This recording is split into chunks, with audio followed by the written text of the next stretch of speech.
Match হবে যুব ভারতীতে, ঘোষণা মহামেডানের। বড় ঘোষণা করে দিল মহামেডান স্পোর্টিং ক্লাব। চলতি আই লিগের শেষ ম্যাচ তারা খেলবে যুব ভারতী ক্রীড়াঙ্গন স্টেডিয়ামে। বুধবার দুপুরে সোশ্যাল মিডিয়া পোস্টের মাধ্যমে এই সিদ্ধান্তের কথা ক্লাব জানিয়েছে। আই লিগ 2024-এর এক ম্যাচ বাকি থাকতেই চ্যাম্পিয়ন হয়েছে মহামেডান স্পোর্টিং ক্লাব। বাইরের মাঠে খেলার পর এসেছিল বহু প্রতীক্ষিত খবর, চ্যাম্পিয়ন হয়েছে ক্লাব। আইজল থেকে কলকাতায় ফেরার পর ক্লাব সমর্থকদের উচ্ছ্বাস চোখে পড়ছিল। প্রিয় ক্লাবকে অভ্যর্থনা জানানোর জন্য বিমানবন্দরের গেটে সমর্থকরা উপস্থিত ছিলেন।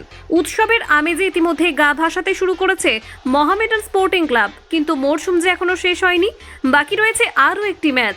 সেই ম্যাচ হবে কলকাতায়। মহামেডান স্পোর্টিং ক্লাবের পরের ম্যাচ কলকাতায় হতে চলেছে। এটাই এবারের আই লিগ সিজনের দলের শেষ ম্যাচ। আগামী 13ই এপ্রিল মহামেডান স্পোর্টিং ক্লাব বনাম দিল্লি এফসি ম্যাচ। ক্লাব ইতিমধ্যেই চ্যাম্পিয়ন হয়ে গিয়েছে।